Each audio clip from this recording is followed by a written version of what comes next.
Alright, magandang hapon po sa inyong lahat mga kababayan, Batang Maynila to it's.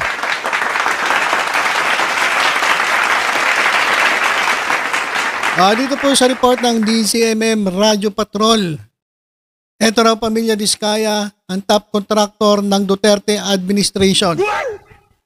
Ayon sa PCIJ, number 1 contractor ang St. Gerard Construction General Contractor and Development Corporation noong panahon ng Duterte administration. So hindi nagsisinungaling si Sara Diskaya nung sinabi niya na nagsimula silang makakuha ng flood control projects noong 2016. At dito sa mga flood control projects na to, dito sila nagsimulang yumaman. So ito pala favorite ni Digong Duterte. Etong construction company ni Diskaya. At nagsimula sila dito, mga kababayan. Ayan po. Yung joint venture ng CLTG at ng mga Diskaya. Sabi nga dito, this explains why Diskaya became huge. The ultimate CLTG Diskaya joint venture. Kasi napakarami pong proyekto dyan po sa Davao ang ginawa ng joint venture ng CLTG at Diskaya. Sino ba yung CLTG? Ayan daw yung pagmamay-ari ng tatay ni Senator Bongo. CLTG. Pero yung CLTG ay initial ni Senator. Di ba? Christopher Lawrence Tesoro Go. So, parang hindi siguro pag-aari ng tatay kasi kung sa tatay dapat pangalan ng tatay niya. O baka naman mahal na mahal siya ng tatay niya. Kaya ipinangalan sa kanya yung kumpanya na sa CLTG Construction. Diba? So dyan daw nagsimula ang pagyaman na itong mga Diskaya. At yan naman po ay inamin ni Sara Diskaya sa interview. Balikan natin konti yung interview. Eto po. Tsaka una kami naggawa mga private bahay. Pero kasi walang kita sa ganun. Pero nagsimula daw sila sa private. Siguro bago sila pumasok sa DPWH, private sila. Pero wala daw kita doon. Wala daw kita sa private.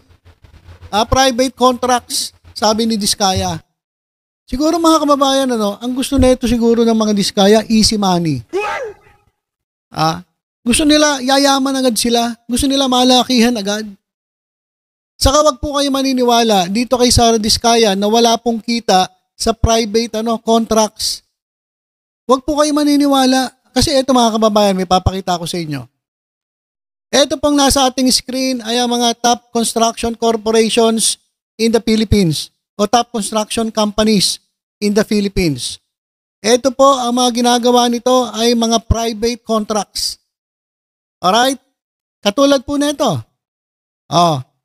Isidro Consunhi. Tama ba ako? Consunhi ba? DM Consunhi Incorporated. Itong Megawide Construction Corporation. Edgar Saavedra. Itong EE Construction and Industrial Corporation. EEI. Helen Yuchenko D.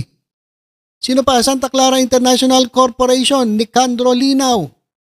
Jaime Augusto Sobel de Ayala, Makati Development Corporation. Federico R. Lopez, First Balfour Incorporated. Enrique K. Rezon Jr., Prime Metro BMD Corporation. Alice Eduardo, Santa Elena Construction and Development Corporation. Danilo Tamayo, DDT Construct Incorporated. Levi V. Espiritu, Datem Incorporated. Mariano T.C. Diet, Monolith Construction and Development Corporation. Cherry R. Fernandez, Dream Builders Pro Incorporated. So ito po ay mga big time na po ng mga contractors. Tapos sasabihin ni Sara Diskaya, wala daw kita sa private contracts. Baka naman, iba lang ang style mo. Baka ang gusto mo, easy money. Siguro, hindi siya sanay na makipagsabayan dito sa mga private contractors kasi ang gawa niya siguro substandard, palpak, kumpara dito sa mga big time na mga talagang private companies, private construction companies. Oh, mayayaman din to mga kababayan. Si Alice Eduardo, Alice Eduardo, yung kapatid ng isang vlogger. Ay, yayaman ito mga kababayan. Pero hindi natin ito nakitaan na nagyabang. At etong mga totoong mayayaman ay hindi po nagpiplex ng kanilang ng mga magagarang sasakyan, ng mga relo, mga bags, yung mga anak nito, wala kayong makikitang ganun. 'Di ba? Yun yung mga tunay na mayayaman. Hindi yung yung mga katulad ng mga corrupt na mayayaman na nagpiplex ang kanilang mga ari-arian, katulad ng Diskaya. Pero yung pinlex niya 40 luxury cars dito sa mga private construction companies na ito. Meron ba kayong nakita na nagflex ng kanilang mga kayamanan? Sila Ayala, Eduardo, Consunji. Yung malalaking kumpanya na yan. Wala po tayong nakikita. Ito po talaga yung legit na mayayaman at yung kayamanan nila, nakuha nila dahil sa negosyo nila. At wala po silang ghost project at wala silang palpak, substandard na proyekto na nabil na natapos na pero hindi pa tapos ang actual construction, nabayaran na sila. So dito sa mga contractors na ito, saludo ako sa inyo, dito sa mga to. So etong si Sara Diskaya, wag po kayo maniniwala na wala pong kita sa private contracts. Anong walang kita? Tignan nyo, yayaman na yung mga yan, no? Di ba? Eto kasing si Diskaya, gusto ata nito, easy money, mabilis ang pera. So ang pinapairal nitong PR, talagang siguro, alam nyo na, daming proyekto nito mga kababayan eh. Kaya nga sabi niya, yumaman siya sa DPWH. Ulitin natin yung yung video para marinig ninyo, mapanood natin. Ito nga sinasabi ni Sara Diskaya na talagang sa bibig talaga nahuhuli ang isda eh. Siya mismo nagbubuko sa sarili niya eh. Ito guys, ulitin natin. Tsaka una kami naggawa mga private bahay. Pero kasi walang kita sa ganun. Kaya wala daw kita sa ganun. Ano bang gusto mong kita? Gusto mo maliit na proyekto, milyon-milyon agad ang kita mo? Hindi naman ganun. Pero yung siguro yung naranasan nila.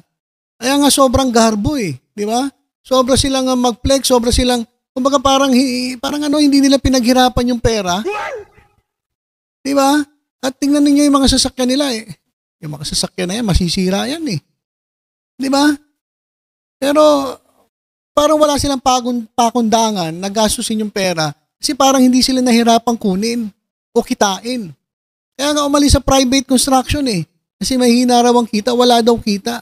Pero nung pinakita ko sa inyo to, ito po ang pinaka mga top construction companies, mga private construction companies. Pero lahat po yan, kumikita po yung mga yan.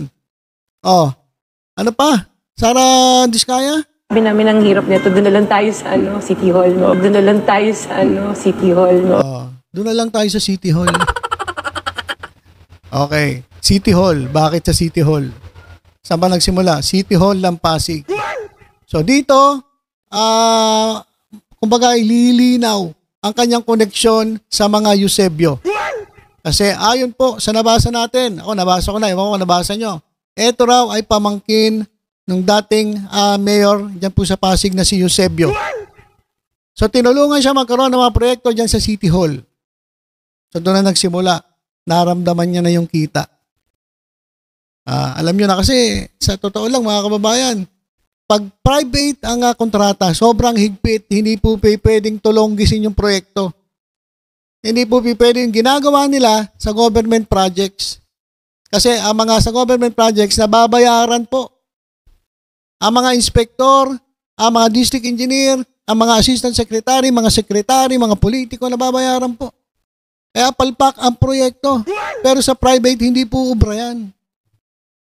Hindi mo pwedeng tulonggisin yung mga may-ari nung mga owners na nagpapatayo.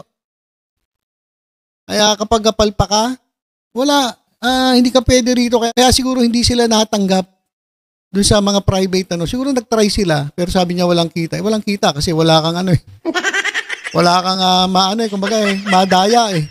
Kasi talaga susunod ka eh. Kung ano yung nakasulat sa plano, susundin mo.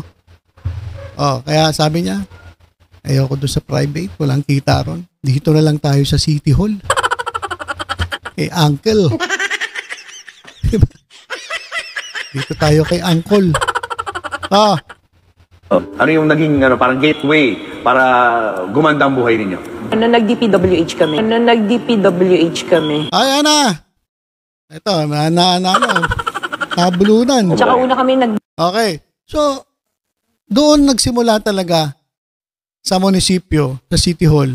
Nagtuloy-tuloyan nung pumesto na si Duterte. Siya ang naging paboritong kontraktor ni Duterte. At yun nga, nakasama niya si Bongo. Ayan, yung ultimate joint venture ng CLTG at Diskaya. Diyan po sa Davao. So, diyan na po nagsimula ang pagyaman nitong mga Diskaya.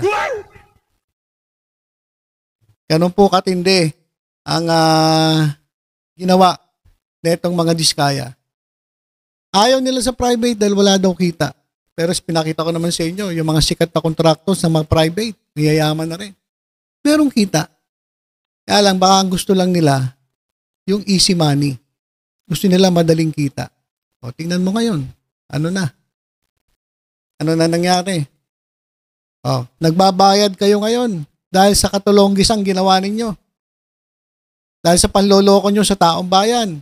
Pakikipagsabuatan ninyo sa mga magnanakaw dyan sa DPWH, pati magnanakaw na politiko.